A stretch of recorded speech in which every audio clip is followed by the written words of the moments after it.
जय भीम साथियों। किसी व्यक्ति की महानता इससे तय नहीं होती वह अपने लिए किन ऊंचाइयों को छू पाया, बल्कि महानता तो इस बात से तय होती है कि वह दूसरे के लिए किस तरह से जिया और उनके लिए क्या अपनाया और क्या त्याग किया। ये सब कुछ उन्हें महान और शिक्षाप्रद बना देता है।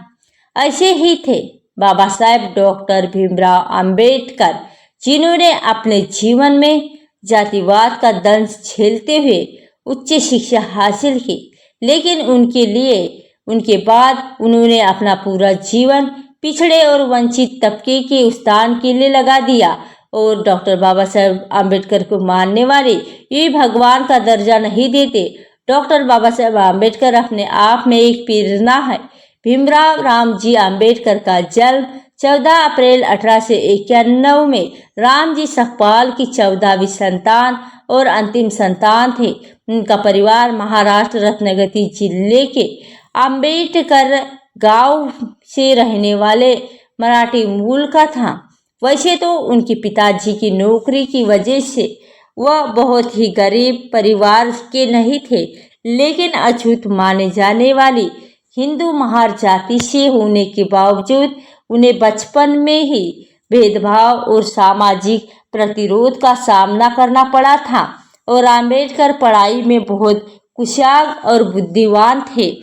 डॉक्टर आम्बेडकर में बम्बई के एल्पिन कॉलेज से स्नातक की पढ़ाई पूरी करके और उनके करने के बाद 1912 तक वे बॉम्बे विश्वविद्यालय से अर्थशास्त्र और राजनीतिक विज्ञान में भी कला स्नातक बने और 1913 से 1916 के बीच में उन्होंने न्यूयॉर्क कोलंबिया यूनिवर्सिटी अर्थशास्त्र में एमए की डिग्री प्राप्त की।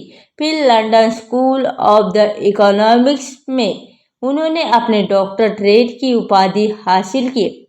शुरुआती करियर में डॉक्टर बाबा साहेब आम्बेडकर एक अर्थशास्त्री, प्रोफेसर और वकील थे। अपनी पढ़ाई और अपने करियर के दौरान उन्हें खुद जातिगत भेदभाव का सामना करना पड़ा था और उन्होंने अपनी पुरातन छुआछूत की सोच का पुरजोर विरोध किया। दलित अधिकारों की रक्षा के लिए उन्होंने समता, प्रभुत्व, भारत मुक्त नायक और बहिष्कृत भारत और जनता जैसी 5 पत्रिकाएं निकाली, जिनमें उनके लेखों ने हर वर्ग के लोगों को प्रभावित किया। और बहुत कम लोग जानते हैं कि साल 1925 में उन्हें बम्बई प्रेसिडेंसी समिति में सभी यूरोपियन सदस्य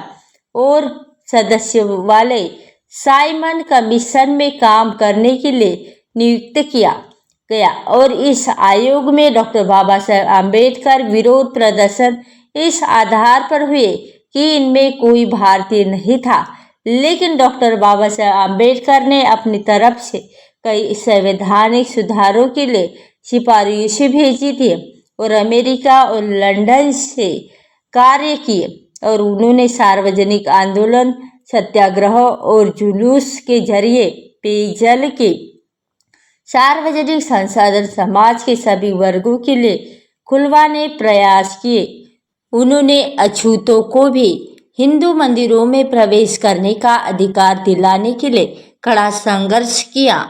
और साल 1930 में 4 साल की राजनीतिक और सामाजिक सक्रियता के बाद डॉक्टर बाबा साहेब आम्बेडकर एक बड़ी हस्ती बन चुके थे और उनके विचार दलितों के साथ और दूसरे वर्गों को भी उन्होंने प्रभावित कर रहे थे। और उन्होंने मुख्य धारा के महत्वपूर्ण राजनीतिक दलों के जाति व्यवस्था के उन्मूलन के प्रति उनकी कथित उदासीनता की और कट्टू आलोचना की। और कांग्रेस से लेकर महात्मा गांधी तक को नहीं बख्शा और आरोप लगाया कि गांधी जी दलितों को करुणा और एक वस्तु के रूप में प्रस्तुत करते रहे हैं। और आम्बेडकर हर स्थिति में दलितों के लिए एक प्रभावी आवाज बने रहे और इसके लिए भले ही उन्होंने अपने सिद्धांतों से समझौता नहीं किया, लेकिन अपने विरोधियों से समझौता करने या उनके साथ आने में भी वे कभी नहीं संकोचे और आए अपने सिद्धांतों के लिए। उन्होंने गांधी जी का भी विरोध किया तो दलितों के लिए ही एक उन्होंने समझौता भी किया और उन्होंने संविधान सभा में कांग्रेस के खिलाफ जाकर बहस भी की। तो नेहरू कैबिनेट के कानून मंत्रालय की जिम्मा भी लिया। डॉक्टर बाबा साहेब भीमराव अंबेडकर की सभी मुख्य उपलब्धि भारत के संविधान को आकार देने और हाशिए पर खड़े समुदाय के लिए उन्होंने सामाजिक न्याय सुनिश्चित करने में उनकी महत्वपूर्ण भूमिका है और संविधान सभा की प्रारूप समिति के अध्यक्ष के रूप में डॉक्टर बाबा साहेब अम्बेडकर ने भारत के संविधान का मसौदा तैयार करने में महत्वपूर्ण भूमिका निभाई, जिसे 26 नवंबर 1949 को अपनाया गया था। और उनके योगदान के मुख्य पहलू यानी मौलिक अधिकार अम्बेडकर ने सुनिश्चित किया कि संविधान में समानता, स्वतंत्रता और बंधुत्व जैसे मौलिक अधिकार शामिल हो, जो व्यक्तिगत अधिकारों के सम्मान की सुरक्षा के लिए आवश्यक है। सामाजिक न्याय उन्होंने ये सुनिश्चित करने और अन्य पिछड़े वर्गों को सहित होशियों पर पड़े समुदाय की चिंताओं को संबोधित किया जाए। लोकतांत्रिक सिद्धांत अम्बेडकर ने सार्वभौमिक वयस्कर मताधिकार जैसे जिनसे भारत को दुनिया का सबसे बड़ा लोकतंत्र बनने में सक्षम बनाया है। और निरपेक्षता उन्होंने सुनिश्चित किया कि संविधान में धर्म निरपेक्षता और शामिल हो, जिसमें भारत के बहुवाल समाज बनाए रखने में मदद की और उनकी उपलब्धियों का प्रभाव होशियार पर पड़े समुदायों का सशक्तिकरण। संविधान में अम्बेडकर के योगदान ने हाशिए पर पड़े समुदाय को शिक्षा, रोजगार और राजनीतिक अवसरों तक पहुँचे और उनको पहुँचने बनाने के लिए सक्षम बनाया, जिसको उनका सशक्तिकरण और सामाजिक गतिशीलता बढ़ी है।